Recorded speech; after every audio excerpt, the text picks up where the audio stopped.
The summer heat in eastern Poland was unrelenting, turning the NATO training exercise into a test of endurance beyond the planned tactical challenges. For Captain Alina Markova, commanding a platoon of M1A2 Abrams tanks from the U.S. Army's 3rd Armored Division, the sweltering conditions only added to the growing list of complications she faced. At 32, Alina had worked relentlessly to earn her position as a tank commander. The daughter of Russian immigrants who had settled in Boston when she was just 6 years old, she'd graduated from West Point with honors, then spent the next decade proving herself in a branch of the military still dominated by men. Her promotion to captain had come through just before this deployment to Europe for Operation Atlantic Resolve, the multinational training exercise designed to demonstrate NATO solidarity in the face of increasing tensions with Russia. Alina stood on a small rise overlooking the temporary motor pool where her 4 tanks were undergoing maintenance. Dust coated her uniform, and streaks of grease marked her forearms from the morning's work. Her dark hair was pulled back in a tight regulation bun beneath her patrol cap, though a few strands had escaped to frame her face. "Captain Markova," a voice called from behind. She turned to see First Lieutenant James Wilson, her platoon's executive officer, approaching with a clipboard in hand. At 26, Wilson was capable but inexperienced on his first deployment after officer training. "Let me guess," Alina said before he could speak. "More bad news about Thunder 6. Wilson nodded grimly. Thunder 6 was the designation for her command tank, which had been experiencing increasingly severe mechanical issues since they'd arrived in Poland 2 weeks earlier. "Chief Ramirez says the transmission is showing the same fault codes again. He's tried everything in the manual, but it keeps recurring." Alina sighed, pushing back her frustration. The upcoming phase of the exercise involved a complex movement across 20 kilometers of rough terrain, followed by a simulated combat engagement with Polish and German forces. Having her command tanks sidelined would significantly impact their performance. "Where's Ramirez now?" she asked, already walking toward the makeshift maintenance area. "Still working on it, but he's not optimistic," Wilson replied, falling into step beside her. "Says we might need parts that aren't available in-country." Sergeant First Class Miguel Ramirez was Alina's maintenance chief, a veteran tanker with 15 years of experience keeping Abrams tanks operational in environments far more challenging than Poland. If he couldn't solve the problem, it was serious.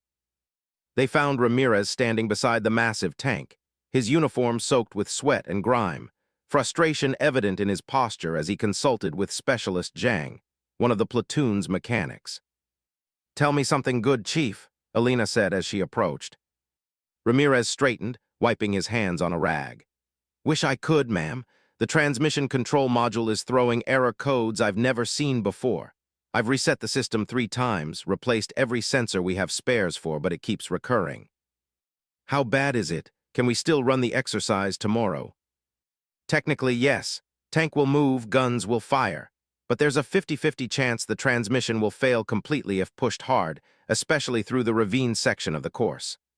Ramirez was known for his blunt honesty, one of the qualities Alina valued most in her senior NCO. "Division maintenance," she suggested, though she already knew the answer. "Backed up with their own issues. They can't get to us until at least Thursday, which means we miss the combined arms portion of the exercise entirely," Alina finished, her mind racing through options, none of them good. "Borrowing a tank from another company." Wilson shook his head. "Already asked, everyone's committed for tomorrow's operation." Alina stared at the 70-ton vehicle that had become the center of her problems. The Abrams was the backbone of American armored forces, a formidable integration of firepower, protection, and mobility. But like any complex machine, when it broke down spectacularly. "All right," she said finally. "Ramirez, keep working on it. Wilson, let's reconfigure the platoon. If Thunder 6 is down, I'll command from Thunder 4 with Sergeant Washington's crew. Not ideal, but we can make it work." As they discussed the tactical adjustments this change would require, Alina noticed a figure observing them from near the maintenance tent. An older man in worn military-issue coveralls, his gray hair cropped short beneath a faded cap. Something about his bearing caught her attention, the way he stood, the focused intensity with which he studied their tank from a distance. "Who's that?" she asked, nodding discreetly toward the stranger. Wilson glanced over. No idea. Maybe one of the civilian contractors. There's a whole logistics support team from back home for the exercise.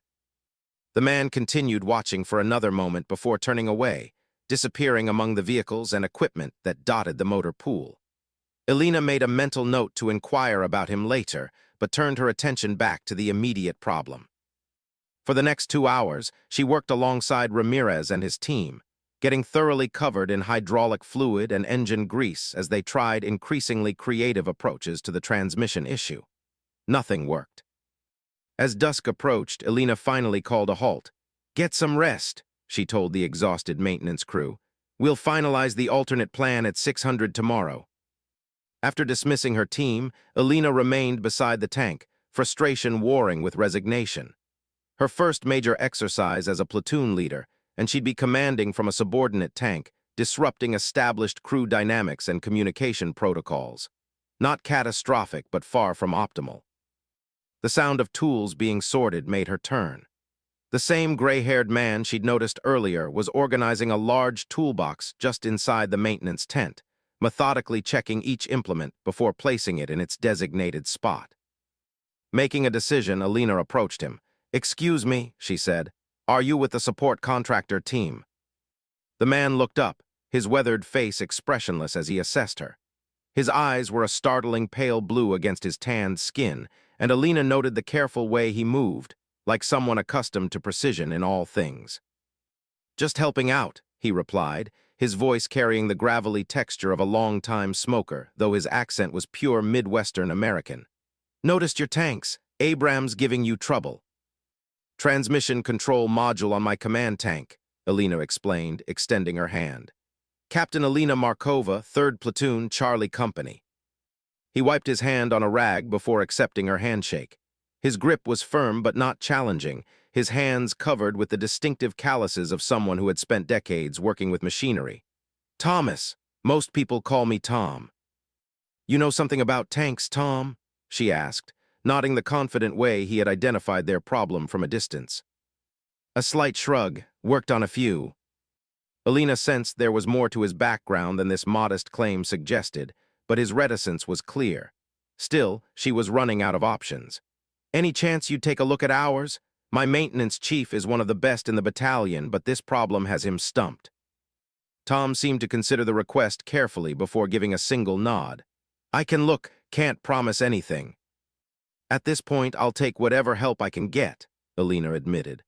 "We're supposed to run a major exercise tomorrow, and being down a tank, especially the command tank, puts us at a significant disadvantage." "Let me get my tools," Tom said, turning back to the organized array of implements he'd been sorting.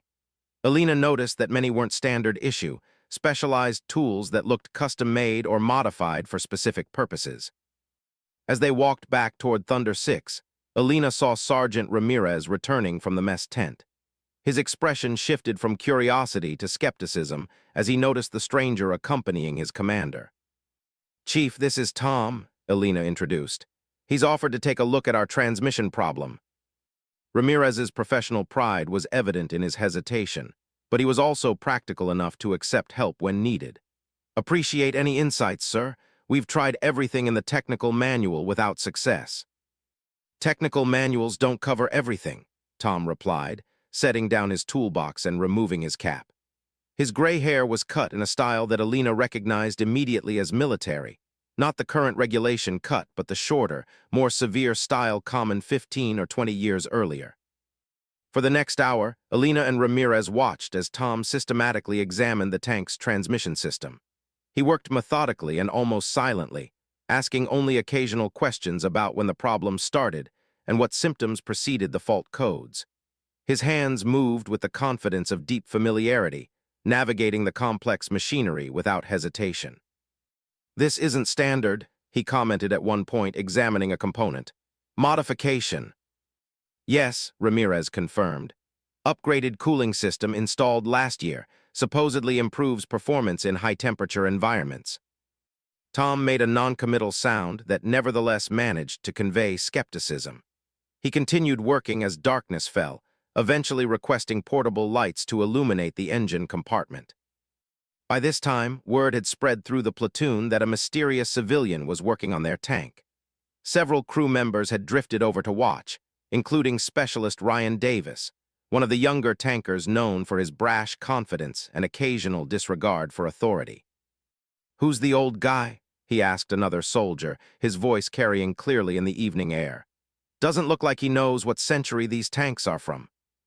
Elena shot Davis a warning look, but Tom seemed completely unaffected by the comment, continuing his methodical examination of the transmission components.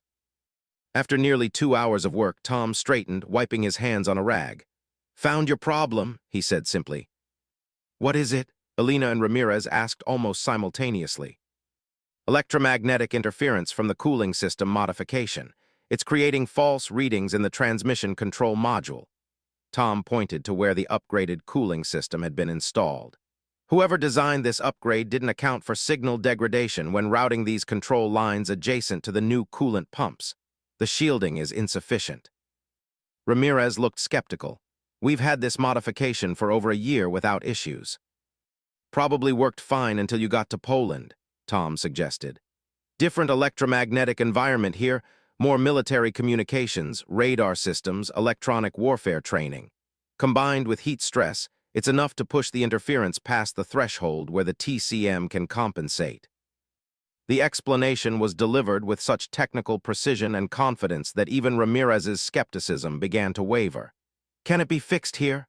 Elena asked. Tom nodded. "Reroute the control lines, add better shielding, recalibrate the TCM. 6 hours of work, give or take." 6 hours? Davis scoffed from the edge of the group. The division mechanics estimated 2 days minimum for transmission work. Tom didn't respond to the challenge, simply returning his attention to Elena. "Your decision, Captain. I can start now or come back in the morning." Elena exchanged glances with Ramirez, who gave a slight nod, deferring to her judgment despite his initial reservations. "If you're willing to start now, we'd be grateful," she decided. "I can assign some of our maintenance crew to assist." "One good mechanic is enough," Tom replied. "Sergeant Ramirez can help, too many hands get in the way." As the impromptu repair operation began, Elena organized the rest of her platoon to continue preparations for the next day's exercise, working on the assumption that Thunder 6 would remain unavailable. Better to be pleasantly surprised than unprepared, she reasoned. Throughout the evening, she periodically checked on Tom and Ramirez's progress. They worked together with increasing efficiency as Ramirez adapted to Tom's methodical approach. The older man rarely spoke except to request tools or specific actions, but his expertise was becoming increasingly evident, even to the initially skeptical maintenance chief. By midnight, Elena ordered most of her soldiers to get some sleep, knowing the next day would be demanding regardless of whether their command tank was operational. She herself remained awake, finalizing alternate plans while keeping an eye on the repair work that continued under the harsh portable lights. Around 200, as she returned from delivering updated orders to her tank commanders, Elena found Ramirez approaching with an expression she couldn't immediately interpret, something between confusion and reluctant respect. "How's it going, Chief?" she asked. "Ma'am, you need to see this," Ramirez said quietly. "I think we might have missed something important about our visitor." Curious, Elena followed Ramirez back to the maintenance area, where Tom continued working, now focused on recalibrating the transmission control module using a diagnostic computer that Elena didn't recognize as standard equipment. "Watch him work for a minute," Ramirez suggested in a low voice. "Notice anything." Elena observed carefully, not immediately seeing what had caused Ramirez's concern. Tom worked with the same methodical precision she'd noted earlier, his movements economical and practiced. Then, as he reached up to adjust one of the lights, his sleeve pulled back slightly, revealing part of a tattoo on his forearm, and beneath it, a glimpse of something else partially concealed by a worn leather bracelet. A scar, not the typical random mark of ordinary injury, but the distinctive pattern of burned tissue that Elena had seen before, the kind that resulted from molten metal splattering against skin. "Tank crew," she murmured, the realization dawning. "He's former armor." Ramirez nodded. "And not just any armor. Look at how he's routing those control lines. That's not in any current manual. That's old-school knowledge, the kind you only get from decades of experience." As they watched, Tom finished a sequence of diagnostic tests and closed the access panel he'd been working through. He said something to Specialist Zhang, who had been assisting by handing him tools, then stepped back from the tank. "Ready to test," he announced as Alina approached. "Need to start the engine, run the transmission through all ranges while monitoring the control module." "I'll get Sergeant Washington," Alina said. "He's the commander for Thunder 6. Tom nodded, wiping his hands methodically as he waited.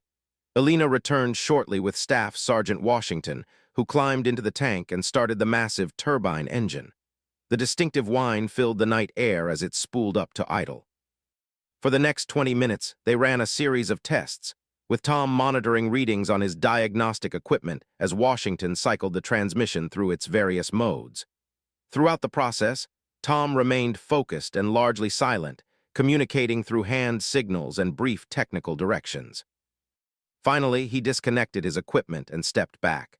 Transmission is functioning within parameters. The rerouted control lines have eliminated the interference. You'll need a proper modification when you return to your home station, but this will hold for the duration of your exercise. The relief Alina felt was profound. "Thank you, Tom. Well, it's more than we could have hoped for." Tom simply nodded, beginning to pack his specialized tools with the same methodical care with which he had used them. "If you don't mind my asking," Alina said, "where did you learn to work on Abrams tanks like this? That knowledge isn't common outside the Army maintenance community." Tom paused briefly in his packing. "Picked it up along the way," he replied, his tone making it clear he preferred not to elaborate. Alina recognized the deflection but pressed gently. "Were you armor? Your approach to the systems is very familiar to someone who's spent time in tanks." A slight smile touched the corner of Tom's mouth, the first Alina had seen from him. "Was a long time ago," he acknowledged, closing his toolbox with a decisive click. As he prepared to leave, Alina felt compelled to offer more than just thanks. "We'll be running the exercise tomorrow starting at 800. If you'd like to observe, you're welcome to join our Tactical Operations Center. Might be interesting to see these tanks in action after working on them." Tom seemed to consider this for a moment. "Maybe," he said finally, neither committing nor refusing. With a nod to Alina and Ramirez, he lifted his toolbox and walked away, disappearing into the darkness beyond the maintenance area. "What do you make of him, Chief?" Alina asked as they watched him go. Ramirez shook his head slowly. "Not sure, ma'am, but I've been working on these tanks for 15 years and he knew systems I've never fully understood. Whatever his background, it goes deep." Alina nodded thoughtfully, her gaze still fixed on the spot where Tom had vanished. There was more to their mysterious mechanic than he had revealed, much more, she suspected.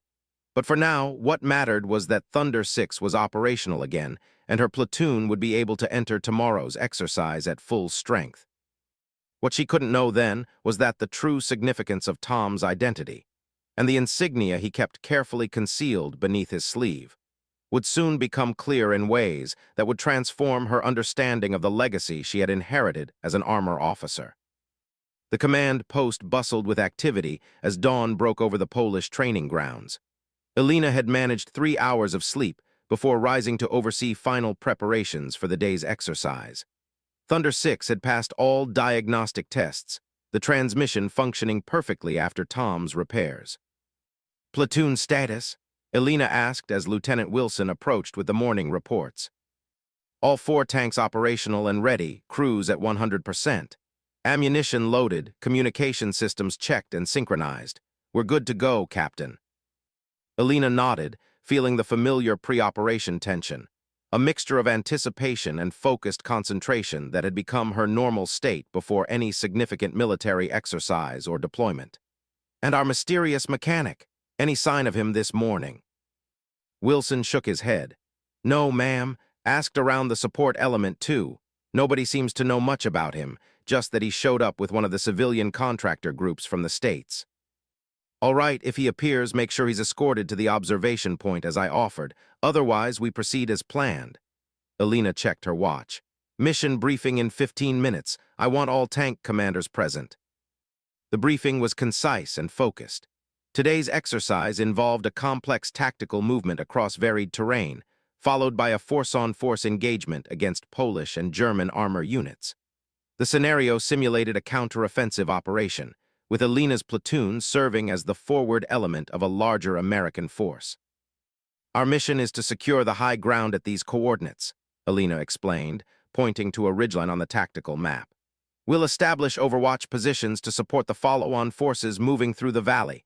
Intelligence indicates enemy armor concentrated here and here. She indicated 2 locations where the opposing forces would likely position their defense.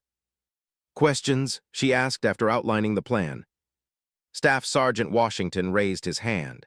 Rules of engagement for the villages, ma'am. There are 2 settlements along our approach route. Treated as civilian-populated areas, Alina confirmed. We bypass rather than move through them, maintaining minimum safe distance per exercise parameters. After addressing a few more technical questions, Alina concluded the briefing. We move out in 30 minutes. Remember, this exercise is being observed by senior leadership from multiple NATO countries. Our performance reflects not just on our unit, but on the United States Army's reputation among our allies. As the tank commanders dispersed to their vehicles, Alina performed a final equipment check.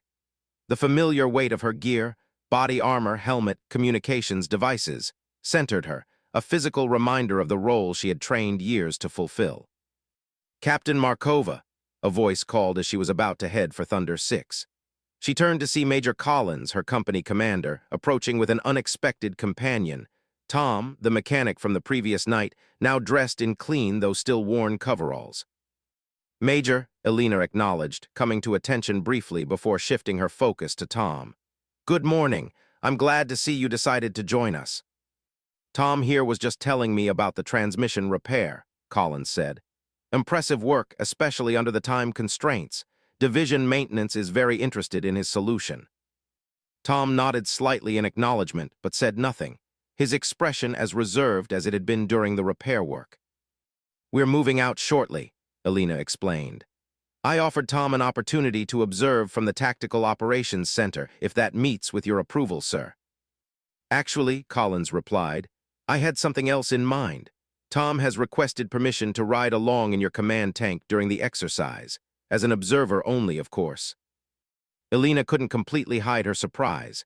Having a civilian observer in a tank during a live-fire exercise was unusual, though not unprecedented for technical specialists or VIPs. Of course, if you've approved it, sir. I have. Tom has the necessary clearances, apparently. Collins's tone suggested he found this fact somewhat surprising himself. He'll be your responsibility during the operation, Captain. After Collins departed, Alina turned to Tom with newfound curiosity. So you want to ride in an Abrams again, not just fix one? A hint of something, perhaps nostalgia, flickered across Tom's weathered features. Been a while, he admitted. Thought it might be interesting to see how things have changed. You'll need proper safety equipment. I'll have my loader get you set up. Alina studied him for a moment, trying to reconcile the quiet mechanic with someone who had the kind of clearances that would allow a major to approve his presence in a command tank during a multinational exercise. You mentioned you worked on tanks before. May I ask when you served? Tom seemed to measure his response carefully. First Gulf War, then a while after. The brevity of his answer didn't invite further questions, but it confirmed Alina's growing suspicion that there was significant military experience behind his mechanical knowledge. 20 minutes later, Tom was outfitted with the necessary safety gear and communications equipment. Alina introduced him to her crew, Staff Sergeant Washington as the gunner, Sergeant Rivera as the loader, and Specialist Chen as the driver. Tom here fixed our transmission last night, she explained. He'll be observing during the exercise. Treat him as you would any other VIP, safety briefing, communications protocol, emergency procedures. Washington eyed their visitor with professional interest. You former military, sir? He asked as he helped Tom adjust his helmet. Something like that, Tom replied, the same non-answer he'd given Alina. As they prepared to mount the tank, Alina noticed Specialist Davis approaching from his position as driver in Thunder 4. The young tanker had been the most vocal in his skepticism about Tom the previous night. Captain, a word, Davis requested, his expression suggesting he had something important to share. Make it quick, Davis. We're moving out in 5. Davis lowered his voice. Ma'am, I was talking to some of the support contractors at breakfast. They say this guy just showed up yesterday. Nobody knows him. He's not on any official roster. Don't you think that's strange? Alina glanced toward Tom, who was now examining Thunder Six's exterior with the focused attention of a professional evaluating a piece of equipment. Did they say anything else about him? Just that he had some kind of special authorization paperwork that got him access to the base. One guy thought he might be from some intelligence agency, but that doesn't make sense for someone fixing tanks. Noted, Davis. Now get back to your position. We're rolling out momentarily. Alina dismissed him with a nod, filing away the information without allowing it to distract her from the immediate mission. Minutes later, the 4 tanks of Alina's platoon moved out in formation, their massive turbine engines filling the morning air with their distinctive roar. From her commander's position in Thunder Six's turret, Alina directed their movement while maintaining communication with the other tank commanders and the company Tactical Operations Center. Tom sat in the position normally occupied by the tank's loader during combat operations, with Sergeant Rivera standing in the reduced space behind him. Despite the cramped and noisy conditions inside the Abrams, their observer seemed completely at ease, watching the operation of the tank with quiet intensity. The first phase of the exercise proceeded smoothly. Alina's platoon navigated the challenging terrain exactly as planned, maintaining formation while avoiding the simulated civilian areas. Throughout, she maintained a running commentary for Tom's benefit, explaining key tactical decisions and coordination procedures. "We're approaching the first potential contact area," she informed him as the platoon crested a small rise. "Intelligence suggests enemy reconnaissance elements operating in these woods to our front." Tom nodded, his gaze shifting between the limited view through the vision blocks and the digital displays that provided a more comprehensive tactical picture. Alina noticed that he seemed to absorb information rapidly, requiring minimal explanation of the sophisticated systems that represented significant technological advancements beyond the tanks of the first Gulf War era. "Contact front," Washington announced suddenly. "Enemy vehicles at bearing 45, range 2,200 meters. Identified as BMP infantry fighting vehicles," Alina confirmed, studying the thermal image on her commander's display. "Polish forces playing OPFOR today. Thunder 3 and 4 maintain current heading. Thunder 2 follow us left to establish firing positions on that ridge." The platoon split as directed, with Alina's tank and one other moving to higher ground while the remaining 2 continued along the planned route. It was a standard armor tactic, dividing the unit to create multiple firing positions and complicate the enemy's defensive problem. As they maneuvered toward the ridgeline, Alina noted Tom watching the crew's coordinated actions with evident interest. Washington traversed the turret smoothly, tracking the distant targets despite the tank's movement over rough ground. Chen navigated precise paths between obstacles, maintaining speed while providing the most stable platform possible for the gun. "You've got a good crew," Tom commented during a brief lull in the action, the most voluntary words he'd spoken since joining them. "Some of the best in the battalion," Alina agreed. "Washington's been a tanker for 12 years, Chen's a natural driver, and Rivera scored highest in his class at Fort Benning." They reached their firing position just as the simulated engagement began in earnest.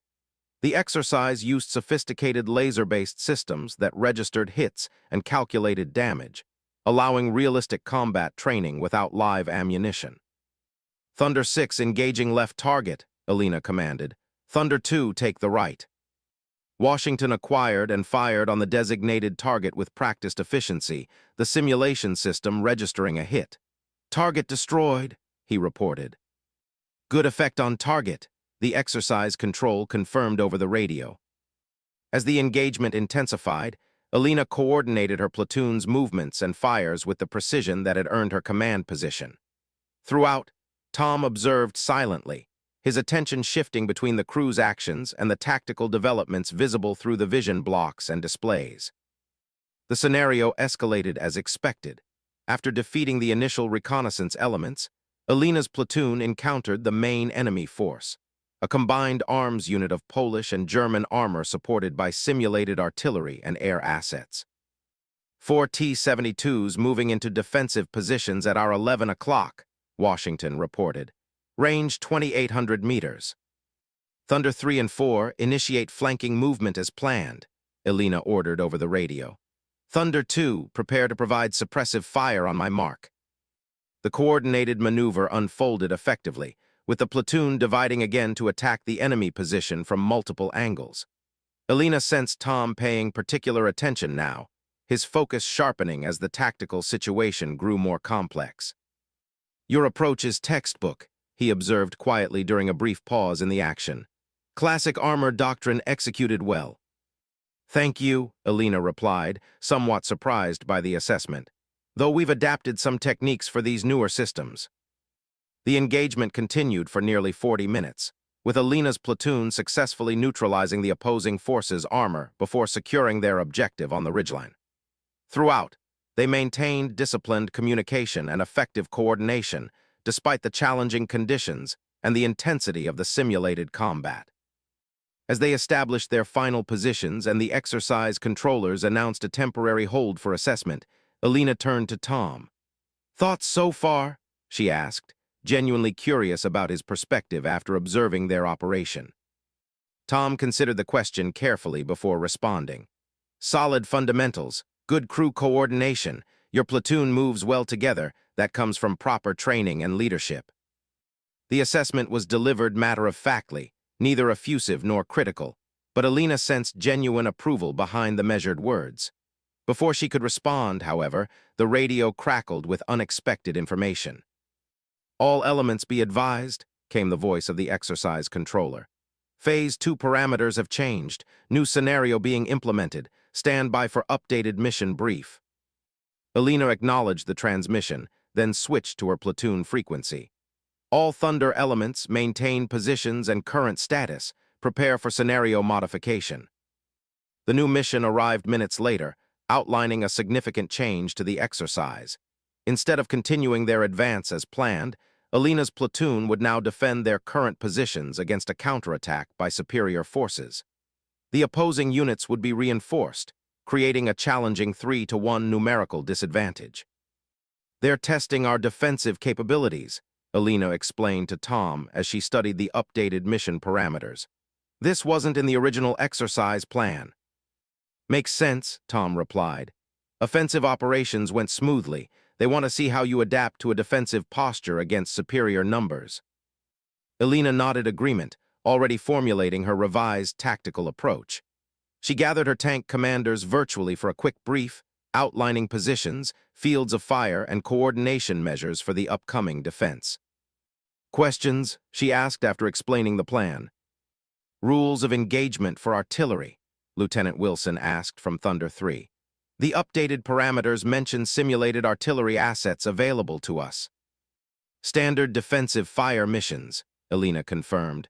"Priority targets at these grid coordinates covering likely enemy approach routes. I'll coordinate with the fire support officer directly." As the platoon repositioned according to Elena's defensive plan, she noticed Tom watching her with increased interest. "Problem?" she asked during a moment when the crew's attention was focused elsewhere. "No," he replied. "Just nodding your approach, using terrain effectively, establishing interlocking fields of fire, classical defensive preparation." Something in his tone, a hint of approval mixed with what might have been professional assessment, caught Elena's attention. "You sound like you've done this before, more than just worked on tanks." Tom's expression remained neutral. "Been in a few defensive positions," he acknowledged without elaboration.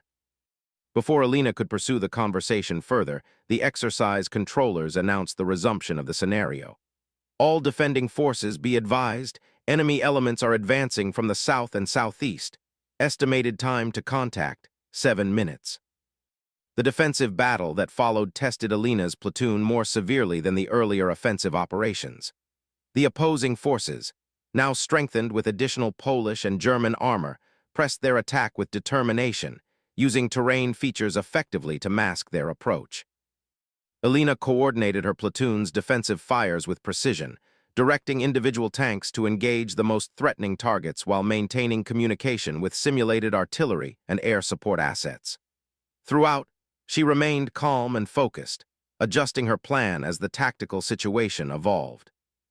"Thunder 4, shift fire right," she ordered, as the enemy attempted to exploit a gap in their coverage. Thunder 2, maintain position and engage any targets crossing the open ground to your front. Tom continued observing in silence, though Alina noticed his posture had subtly changed. Leaning forward slightly, his attention intensely focused on both the tactical displays and her command decisions. The engagement reached its climax when two enemy tanks managed to maneuver into a flanking position, threatening Thunder 3's vulnerable side armor. Thunder 3, enemy vehicles moving to your right flank, Alina warned. Unable to engage from my position. Identified, Wilson responded from Thunder 3. Attempting to reposition, but terrain is restricting movement. Alina made a rapid tactical decision. Thunder 6, displacing, will engage the flanking element.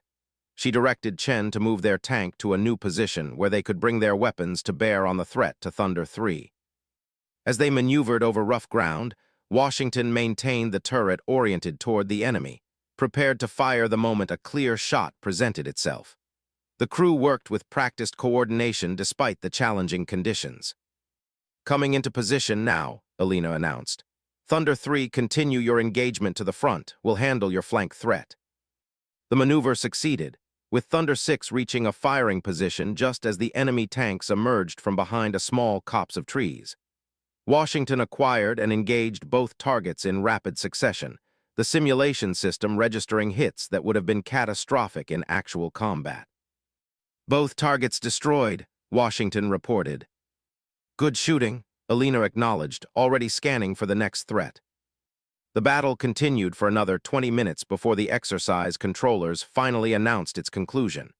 Alina's platoon had successfully defended their positions despite being significantly outnumbered, a testament to effective tactical planning and crew performance. As the all-clear signal sounded and the platoon began to stand down from combat posture, Alina noticed something unexpected. Tom was smiling slightly, the first genuine display of emotion she'd seen from him. Successful defense, he commented, the approval in his voice unmistakable now. Thanks to good crews and solid planning, Alina replied, removing her helmet as the tension of the simulated battle began to dissipate. Your transmission repair held up perfectly, by the way. No fault codes, no performance issues. Tom nodded, seemingly pleased by this confirmation. Good machine when properly maintained. As the tanks returned to the assembly area for post-exercise evaluation, Alina found herself increasingly curious about their observer. His technical knowledge had been demonstrated through his repair work, but his understanding of armor tactics and operations suggested a background far beyond that of an ordinary mechanic or technical specialist. They dismounted at the assembly area, where Major Collins was waiting to debrief the platoon leaders. Excellent work out there, Markova, he said as Alina approached. Exercise Control was particularly impressed with your defensive adaptation. Thank you, sir. The platoon performed exceptionally well. Collins nodded, then glanced at Tom, who stood a short distance away, removing his borrowed safety gear. How was your observer? Any insights from our mysterious tank expert? He knows his stuff, sir, Alina replied carefully. Both mechanically and tactically, I'm increasingly convinced he has significant armor experience. More than you know, Collins said, lowering his voice slightly. I received some interesting information about him during the exercise. Apparently his presence here wasn't as impromptu as it appeared. He was specifically requested by General Williams himself. Alina's surprise must have shown on her face. General Williams was the division commander. A two-star general requesting a specific maintenance specialist was highly unusual. Did you learn anything else about his background, sir? Alina asked. Collins shook his head. Nothing concrete, just that he has some personal connection to the general and very high-level clearances. Whatever his story is, it goes well above our pay grade. As Collins moved on to debrief the other platoon leaders, Alina found herself watching Tom with renewed curiosity. He was examining Thunder 6 from the outside now, walking slowly around the massive vehicle with the measuring gaze of someone who knew exactly what he was looking for. She approached him as he completed his circuit of the tank. Thank you for joining us today, she said. Your presence was unexpected but welcome. I hope the experience was worthwhile for you. Tom nodded, his expression returning to its usual reserve. Good to see these machines in action again. Your platoon handles them well. You sound like you miss it, Alina observed. A flicker of something, perhaps nostalgia, perhaps something deeper, crossed Tom's weathered features. Been out of tanks for a long time, he acknowledged, but some things you don't forget. Alina decided to take a more direct approach. Davis mentioned that the support contractors don't know you, that you just appeared yesterday with special authorization, and Major Collins says you were requested by General Williams personally. Tom's expression remained neutral, neither confirming nor denying these details. Here to help with the exercise, that's all that matters. Before Alina could press further, they were interrupted by the arrival of Lieutenant Wilson, who approached with evident excitement. Captain, the General is here. Division staff just arrived for the after-action review. Sure enough, a small convoy of vehicles had pulled up at the edge of the assembly area. Several officers emerged, including a two-star general whom Alina recognized as Major General James Williams, commander of the 3rd Armored Division. Looks like they're heading this way, Wilson observed nervously. Do you think they're coming to talk to us specifically? Alina watched as the general and his staff indeed began walking directly toward them. Looks that way. Make sure the platoon is presentable. As Wilson hurried to alert the other tank commanders, Alina turned back to Tom, surprised to find him suddenly tense, his posture straightening almost imperceptibly. The change was subtle but unmistakable, the instinctive reaction of a soldier in the presence of high-ranking authority. You know the general? She asked quietly. Tom didn't answer immediately, his gaze fixed on the approaching officers. Long time ago, he finally said, his voice barely audible. General Williams reached them moments later, his staff trailing behind.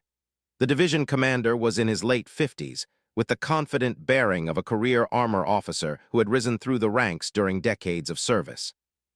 Captain Markova, the general greeted her warmly. Excellent work today. Exercise control speaks highly of your platoon's performance, especially during the defensive phase. Thank you, sir, Alina replied, coming to attention. The credit belongs to my soldiers. They executed perfectly. Williams nodded approvingly, then turned his attention to the figure standing quietly beside her. His expression shifted immediately, a smile breaking across his face. You stubborn old tanker, he said, extending his hand to Tom. When they told me you'd actually shown up, I could hardly believe it. Tom accepted the handshake with a slight smile of his own. Jim, been a while. Alina watched this exchange with growing amazement. The division commander and their mysterious mechanic were clearly well acquainted, their interaction suggesting a relationship that transcended normal military hierarchy. 20 years at least, Williams agreed. Not since that mess in Iraq. He turned to Alina, nodding her confusion. I see our friend here hasn't introduced himself properly. Captain, allow me to remedy that oversight. Williams placed a hand on Tom's shoulder, a gesture of both respect and familiarity that further confused Alina's understanding of their relationship. This, the general said with evident pride, is Command Sergeant Major Thomas Harrington, retired. Former senior enlisted advisor to the Army Chief of Staff for Armor, recipient of the Distinguished Service Cross, and one of the finest tank commanders the Army has ever produced. The revelation struck Alina like a physical force.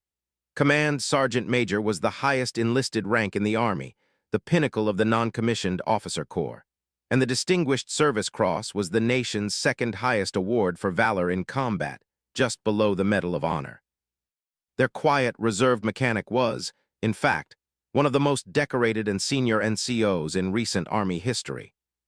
The revelation of Tom's identity transformed the atmosphere immediately.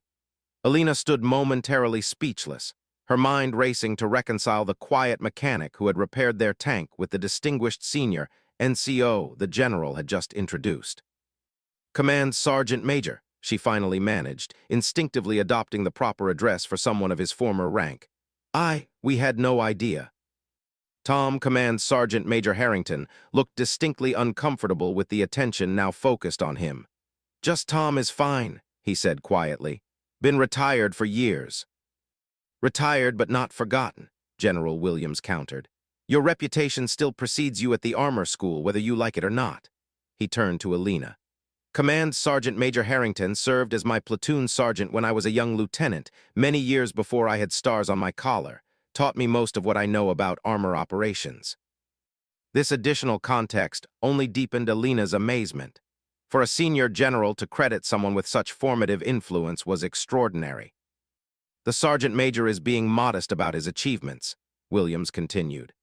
He commanded tanks in combat during 3 conflicts, earned the Distinguished Service Cross for actions during the First Gulf War, and literally wrote portions of the Armor Tactical Manual that's still in use today. Tom shifted uncomfortably. Ancient history, Jim. Perhaps to you, Williams replied good-naturedly. But your legacy continues. In fact, he added, turning back to Alina, Captain Markova here is part of that legacy, whether she realizes it or not. Alina's confusion must have shown on her face, prompting the general to explain. The tactical approach you employed during today's defensive phase, especially your use of interlocking fields of fire and your decision to reposition Thunder 6 to counter the flanking threat, that comes directly from principles the Command Sergeant Major established during his time as Senior Armor NCO. The pieces were starting to connect in Alina's mind. The quiet authority with which Tom had assessed their tank, his intimate knowledge of the Abrams systems, the way he had observed their tactical operations with the measuring eye of someone evaluating against established standards. Sir, she addressed General Williams, may I ask why the Command Sergeant Major's presence here was kept unofficial? Williams glanced at Tom, who gave a slight nod, apparently granting permission to explain. The Command Sergeant Major retired somewhat abruptly after a disagreement with certain Pentagon officials regarding armor modernization priorities. His relationship with current Army leadership remains complicated. Which means I'm not exactly welcome at official functions, Tom added dryly. But your expertise is still valued, Williams countered. Which is why I arranged for your unofficial presence during this NATO exercise. We're implementing several of your recommended tactical modifications, and I wanted your assessment of how they're performing in the field. By this time, word had spread through the assembly area about the identity of their mysterious visitor. Alina could see her platoon gathering a short distance away, their expressions reflecting varying degrees of surprise and curiosity. I believe your soldiers have questions, Williams observed, following her gaze. Perhaps the Command Sergeant Major would be willing to speak with them briefly before we continue to the formal after-action review. Tom hesitated, clearly uncomfortable with the attention, but finally nodded. Briefly, he agreed. As they approached the gathered platoon, Alina could sense the shift in her soldiers' attitudes, from curiosity about a mysterious civilian to respect for a distinguished veteran whose reputation in armor circles was legendary.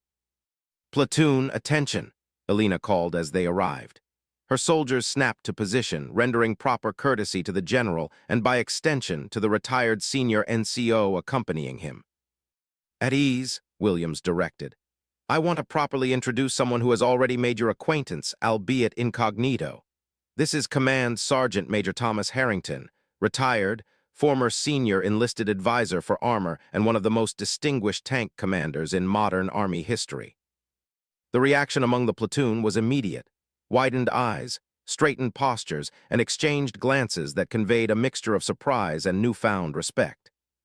Some of you may recognize the name, Williams continued. The Harrington maneuver taught at the armor school is named for him, as are several defensive techniques you employed today. Alina noticed Specialist Davis at the back of the group, his expression shifting from confusion to stunned recognition. As one of the youngest members of the platoon, Davis had been the most vocal in his skepticism about Tom's abilities. The Command Sergeant Major has agreed to address you briefly before we continue with the scheduled after-action review, Williams concluded, stepping aside to allow Tom the floor. Tom moved forward reluctantly, his discomfort with formal recognition evident in his posture. He surveyed the platoon for a moment before speaking, his voice carrying easily despite its quiet intensity. Not much for speeches, he began. Never have been, but I want to acknowledge what I saw today, solid tankers executing sound tactics under challenging conditions. You represented your unit and your branch with professionalism and skill. He paused, his gaze moving from soldier to soldier. The fundamentals haven't changed even as the technology has advanced. crew coordination, terrain utilization, fire discipline. You demonstrated all of these effectively." His words were simple, but delivered with an authority that came from decades of combat experience. Alina watched her soldiers absorbing this rare praise from someone whose opinion carried immense weight in armor circles. "Questions?" Tom asked after concluding his brief assessment. Sergeant Rivera, Alina's loader, raised his hand. "Command Sergeant Major, is it true you were at 73 Easting?" The question referenced one of the most famous tank battles in modern history, a decisive engagement during the First Gulf War where American armored forces had destroyed a numerically superior Iraqi Republican Guard unit in a textbook demonstration of modern tank warfare. Tom nodded once. "Eagle Troop, 2nd Armored Cavalry Regiment, tank commander." This confirmation sent a ripple of increased respect through the platoon. 73 Easting was studied by every armor officer and NCO as the quintessential example of American armored superiority. "Sir," Specialist Davis spoke up hesitantly, "we didn't realize who you were when you were fixing our tank. I apologize for any disrespect." Tom's expression softened slightly. "No apology needed, Specialist. I wasn't there for recognition. The tank needed fixing, so I fixed it." This simple statement seemed to encapsulate something fundamental about the man, a focus on practical solutions and a disregard for status or acknowledgement. After a few more questions from the platoon, General Williams indicated it was time to move on to the formal after-action review. As the soldiers dispersed to their assigned locations, Alina found herself walking alongside Tom and the general. "I still don't understand," she admitted. "Why work on our tank anonymously? Why not simply identify yourself from the beginning?" Tom exchanged glances with Williams before responding. "Rank and reputation create barriers. People act differently, filter their words, hide problems. I wanted to see how things really work, not how people present them to a former command sergeant major." Williams nodded agreement. "It's the same reason I requested his unofficial presence. I needed honest assessment, not polished performances for a distinguished visitor." This explanation resonated with Alina, who had experienced firsthand how behavior changed in the presence of senior leadership. Still, she couldn't help feeling there was more to the story, particularly regarding Tom's abrupt retirement and complicated relationship with current Army leadership. The formal after-action review proceeded as scheduled, with unit leaders gathering to discuss the exercise's outcomes, lessons learned, and areas for improvement. Tom attended but remained largely silent, his presence acknowledged respectfully but his input not directly solicited. Afterward, as the various units began preparing for the next day's activities, Alina found Tom standing alone near the maintenance area, gazing thoughtfully at the row of Abrams tanks. "Command Sergeant Major," she greeted him, still uncomfortable using his first name despite his earlier request. "Do you have a few minutes? I'd like to hear more about your experiences if you're willing to share." Tom considered her request, then nodded toward a nearby bench. "May as well. Not much else to do until transport back to the airfield tomorrow." As they sat, Alina noticed for the first time that Tom had rolled up his sleeves slightly, revealing what she now recognized as the distinctive insignia of a command sergeant major, the highest enlisted rank in the Army, characterized by a 5-pointed star surrounded by a wreath. It was an understated revelation, as if he was finally comfortable acknowledging his identity now that it had been disclosed. "You mentioned serving in the First Gulf War," Alina began. "At 73 Easting, that must have been extraordinary." Tom's gaze remained fixed on the distant tanks. "It was," clarifying, "everything we'd trained for suddenly real. Iraqi armor was numerous but outmatched in technology, training, and tactics. We engaged from beyond their effective range, using thermal sights they didn't possess. The outcome was inevitable." His description was characteristically understated, but Alina sensed the weight of memory behind his words. "The Distinguished Service Cross," she ventured. "Would you mind telling me how you earned it?" Tom was silent for a long moment, and Alina feared she had overstepped. But then he spoke, his voice quieter than before. "Our troop encountered an Iraqi Republican Guard battalion in a sandstorm. Visibility near zero. We were outnumbered at least 3-1. My tank was hit early in the engagement, penetration through the rear deck that damaged our communications and wounded my gunner." He paused, the memory clearly still vivid decades later. Despite the damage, we continued fighting, engaged and destroyed 7 T-72s in under 15 minutes. When ammunition ran low, we maneuvered to a supply point under heavy fire to rearm, then returned to the battle. Alina listened, transfixed by this matter-of-fact recounting of extraordinary courage. And your gunner, the one who was wounded. Sergeant Phillips, good man, lost his right arm below the elbow but insisted on staying at his post until the engagement was complete. He received the Silver Star. The conversation continued, with Tom gradually revealing more about his extensive career, from enlisted recruit to the Army's senior armor NCO, spanning conflicts from Vietnam to Iraq. Throughout, Alina was struck by his humility and his consistent focus on the soldiers he had served with rather than his own accomplishments. "May I ask about your retirement?" Alina ventured eventually. General Williams mentioned a disagreement with Pentagon officials. Tom's expression tightened slightly. Difference of opinion regarding the future of armor. After Iraq and Afghanistan, there was pressure to reduce heavy armor in favor of lighter, more deployable forces. I argued this was short-sighted, that peer competitors like Russia and China were still investing heavily in tank warfare capabilities.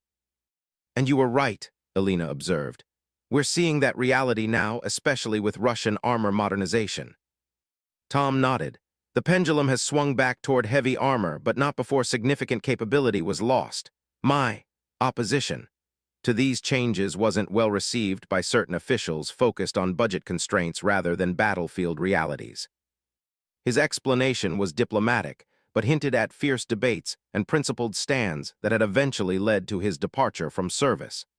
Alina found herself admiring his willingness to stake his career on matters of professional conviction. As their conversation concluded, Alina felt compelled to ask one final question. "Command Sergeant Major, after watching us today, what advice would you offer? Where should we focus our improvement efforts?" Tom considered this carefully. "Your technical proficiency is solid, tactics sound. The area that separates good tank units from great ones is anticipation, the ability to read the battlefield and act rather than react. Your response to the flanking threat showed elements of this, but it could have been initiated sooner before the threat fully developed." The assessment was precisely the kind of specific, actionable feedback Alina had hoped for, professional insight from someone whose experience transcended theoretical knowledge. "Thank you," she said sincerely, "both for the assessment and for fixing our tank. Without your intervention, we would have missed a valuable training opportunity." Tom acknowledged her thanks with a slight nod, then glanced at his watch. "Should check on the final diagnostic readings from your transmission before I leave. Want to ensure the repair will hold until you return to home station." As they walked back toward the maintenance area, Alina noticed several of her soldiers watching with newfound respect, the story of Tom's true identity having spread throughout the platoon. Even Specialist Davis, who had been the most skeptical initially, now stood straighter as they passed. Tom noticed this change as well. "Reputation changes perceptions," he observed quietly. "Not always for the better. Sometimes it creates distance where there should be communication."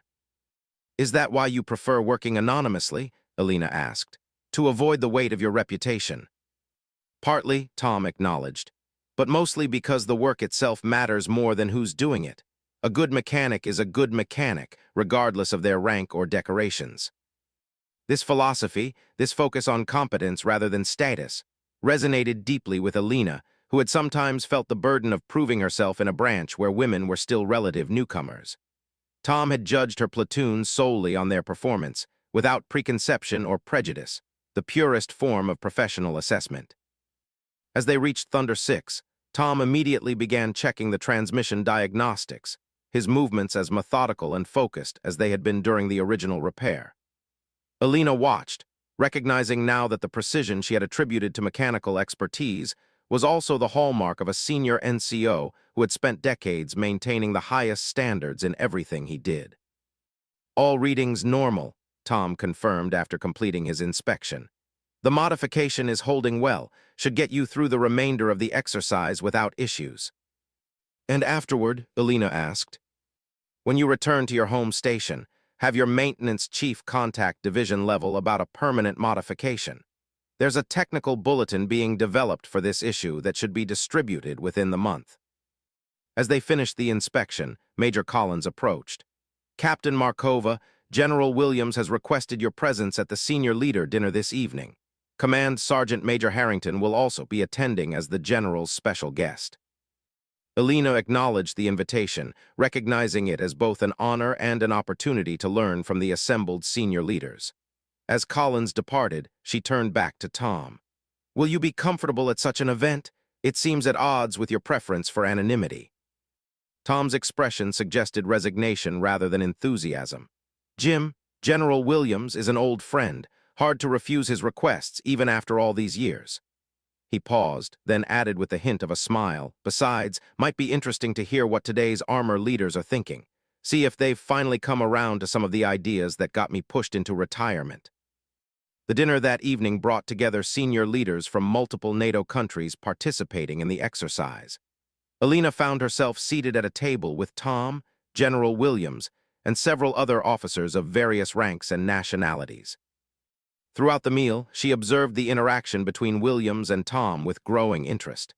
Despite the significant difference in their current status, active duty general versus retired NCO, there was a fundamental equality in their relationship, a mutual respect that transcended rank and position.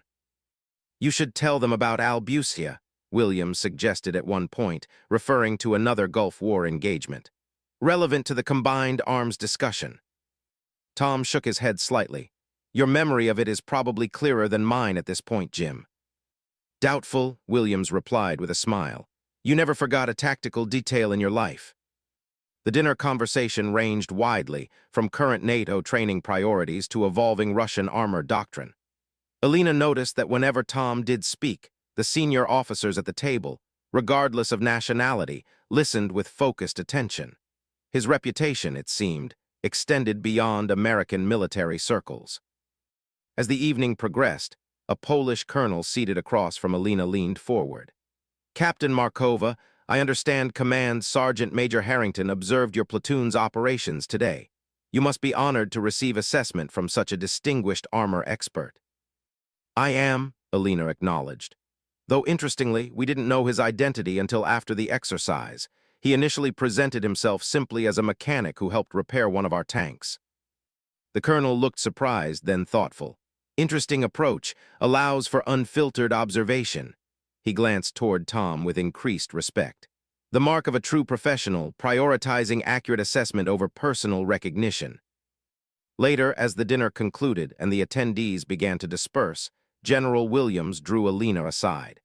Captain, would you mind escorting the command sergeant major back to his quarters? I have some additional matters to discuss with our NATO partners. Of course, sir, Elena agreed, recognizing this as potentially her last opportunity to speak with Tom before his departure the following day. As they walked through the quiet base, the contrast between the formal dinner and their first encounter the previous night struck Elena forcefully. It's remarkable, she observed. 24 hours ago, you were just a mysterious mechanic helping with our tank. Now you're the guest of honor at a multinational dinner. Tom seemed uncomfortable with this characterization. Never cared much for formal recognition, preferred working directly with soldiers and equipment.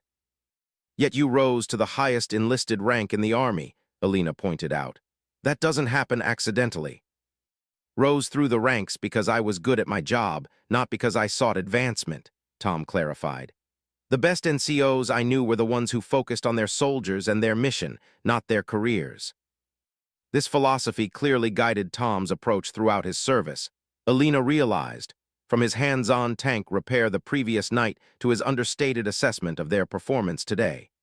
His focus remained consistently on the work itself, rather than any recognition it might bring. As they reached the guest quarters where Tom was staying, he paused. One more thing, Captain. That transmission modification we implemented, it wasn't officially approved yet, but it will be soon. When the technical bulletin comes through, you might want to ensure your maintenance chief gets credit for the early identification and solution. Even though it was your work, Elena asked, surprised by this suggestion. Tom nodded. Building your maintenance team's confidence and reputation serves your unit better than accurate attribution does. Good leaders understand when to redirect credit to strengthen their organization. With that final piece of wisdom, one more insight from a career spent mastering both the technical and human dimensions of military leadership, Tom bid her good night, leaving Alina with much to reflect upon as she returned to her own quarters. The next morning, as Alina conducted pre-exercise preparations with her platoon, word came that Command Sergeant Major Harrington had already departed, leaving on an early transport to the airfield. There had been no formal farewell, no additional recognition beyond the previous day's revelations, just a quiet exit consistent with his preference for avoiding ceremony. "Did you get to say goodbye to the Command Sergeant Major?" Wilson asked as they reviewed the day's training objectives. "Not formally," Alina replied, "but I think he preferred it that way." "Davis is practically devastated," Wilson commented with a slight smile. After learning who he really was, Davis spent half the night researching the Command Sergeant Major's career. Apparently, he's mentioned in nearly every modern book on tank warfare. Alina nodded, unsurprised by this information. The interesting thing is that none of that mattered to him. He cared about whether the tank worked properly and whether we employed it effectively. Everything else was secondary. As the platoon prepared to move out for the day's exercise, Alina found herself reflecting on the extraordinary encounter, not just with a distinguished veteran, but with a philosophy of military service that prioritized substance over status and competence over recognition. The quiet mechanic who had fixed their tank in silence had, in the end, provided far more than just a technical solution. He had offered a living example of the values that define the very best of military service.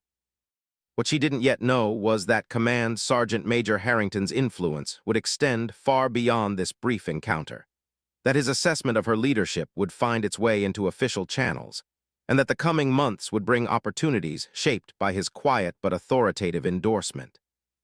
3 months after the NATO exercise in Poland, Alina stood in the commander's office of 3rd Armored Division headquarters at Fort Hood, Texas. Major General Williams sat behind his desk, reviewing a file while Alina waited at a relaxed position of attention. "At ease, Captain," Williams said finally, closing the folder. "Take a seat." Alina complied, curious about the unexpected summons to division headquarters. Since returning from Europe, her platoon had received commendations for their performance during the exercise, but this meeting suggested something beyond routine recognition. "I've been reviewing your service record," Williams began. "Impressive throughout. West Point graduate, distinguished performance as a tank commander, and now an exemplary platoon leader. The reports from Poland only reinforced what your previous evaluations indicated." "Thank you, sir," Alina responded, maintaining professional composure despite her growing curiosity. Williams leaned back slightly in his chair. "I received another assessment as well, an unofficial one from Command Sergeant Major Harrington. He's not easily impressed, Captain. Never has been in all the years I've known him." Alina felt a surge of pride at this revelation. "The Command Sergeant Major was generous with his evaluation, sir." "Generous isn't a word I'd associate with Tom Harrington," Williams replied with a slight smile. "Accurate, yes. Brutally honest, definitely, but never generous where professional assessment is concerned." He slid a document across the desk toward Alina. "There's an opportunity I wanted to discuss with you directly. The Armor School at Fort Benning is establishing a new tactical development program focused on integrating lessons from Ukraine and other recent conflicts into our training doctrine. They need a company commander with both tactical experience and analytical skills." Alina glanced at the document, a position description for a captain's slot at Fort Benning, working directly with the Armor School's doctrine development team. It represented a significant career opportunity, the kind that could accelerate her professional development and broaden her impact on the branch. "It's a competitive position," Williams continued. "Several qualified candidates are being considered, but I wanted to ensure you were aware of it and had the opportunity to express interest." "May I ask if Command Sergeant Major Harrington's assessment influenced this, sir?" Alina inquired. Williams considered the question carefully. "Tom doesn't make recommendations lightly. When he mentioned you specifically in his report, it carried weight, not just with me, but with several senior leaders who respect his judgment. That said, your record speaks for itself, Captain. This opportunity is being presented based on your demonstrated performance." The conversation continued, with Williams outlining the position's responsibilities and potential career implications. As the meeting concluded, Alina found herself reflecting on the unexpected connection between her brief encounter with Command Sergeant Major Harrington and this new opportunity. "One more thing, Captain," Williams said as she prepared to leave. "If you do pursue this position, you should know that Tom maintains unofficial connections with the Armor School's development team. His retirement wasn't accompanied by a reduction in his influence in certain circles. You might find yourself working with him again, albeit indirectly." "I'd consider that an honor, sir," Alina replied sincerely. 2 weeks later, Alina found herself at Fort Benning, Georgia, having been selected for the tactical development position. The transition happened quickly, a testament to General Williams's influence and the priority placed on the new program.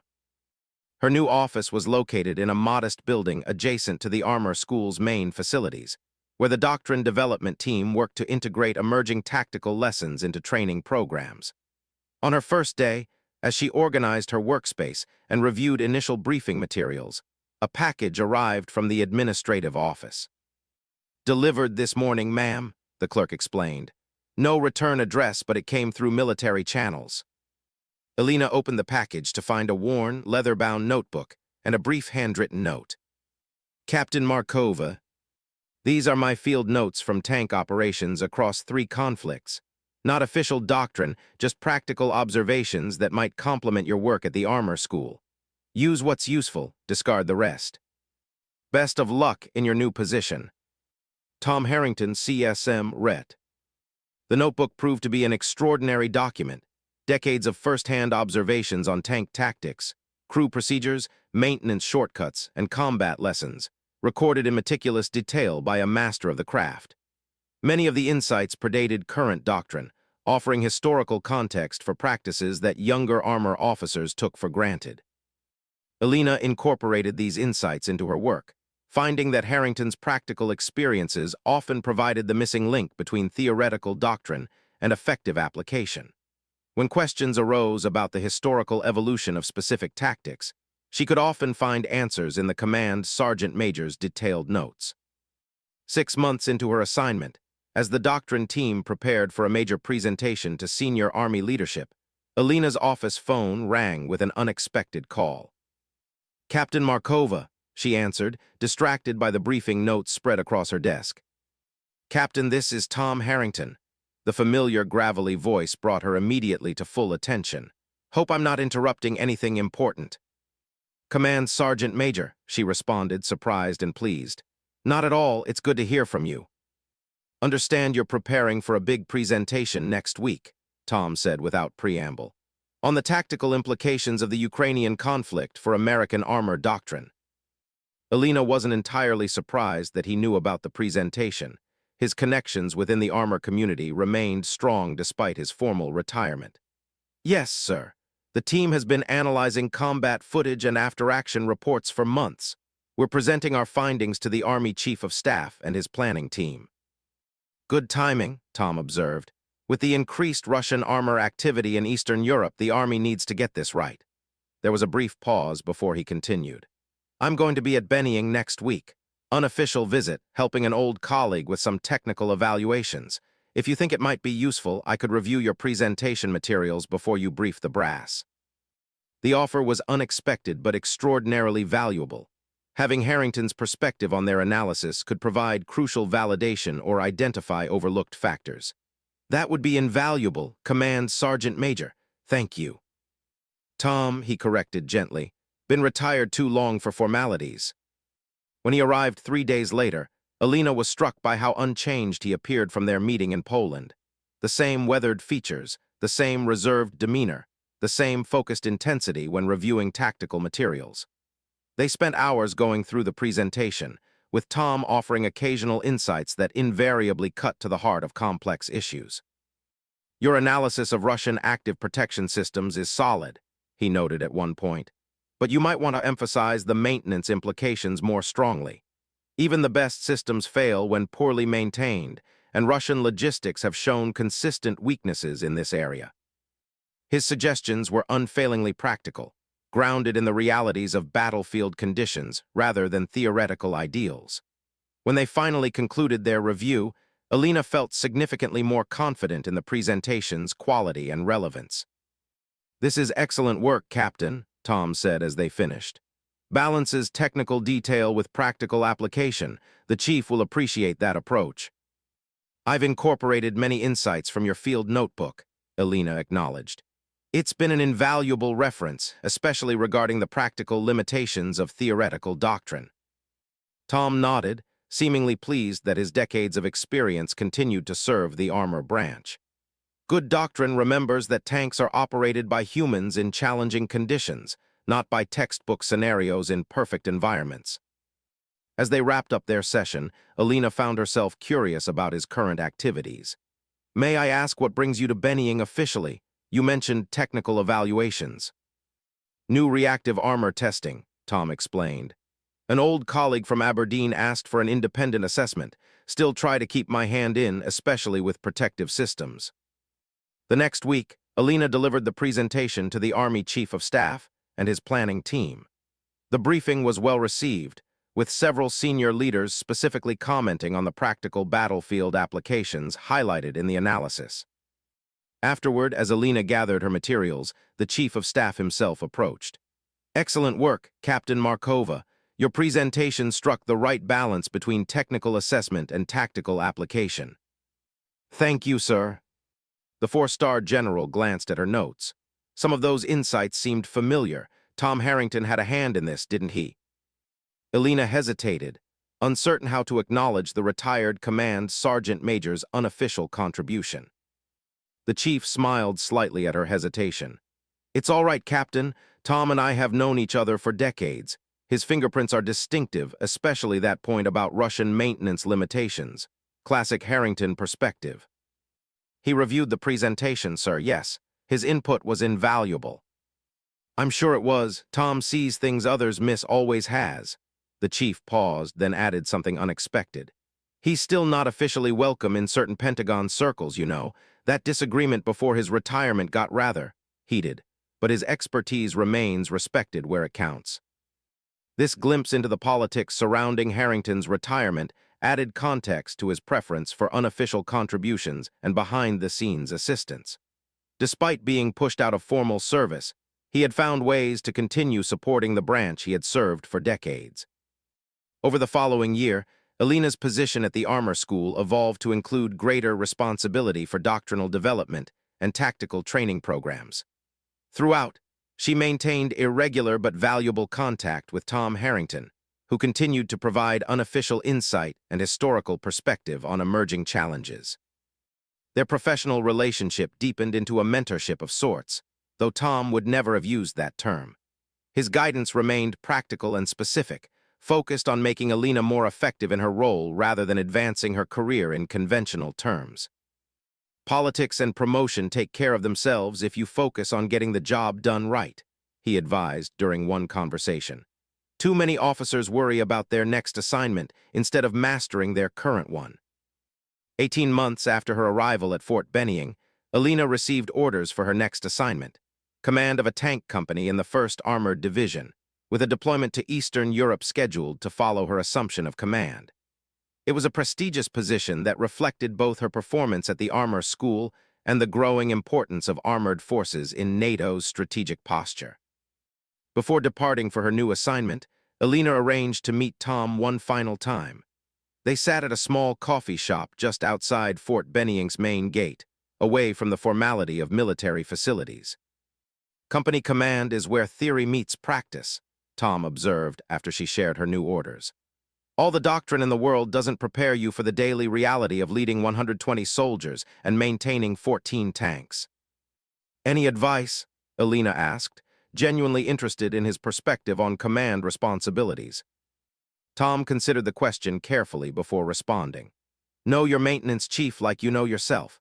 The relationship between a company commander and their maintenance team determines whether your tanks fight or sit idle when it matters most." It was characteristically practical advice, focusing on the operational fundamentals that ultimately determined combat effectiveness. Alina had come to expect nothing less from the man who had first entered her life as a mysterious mechanic fixing a tank transmission. "I've been thinking about our first meeting," she said after a moment. "How differently things might have gone if you'd simply identified yourself from the beginning."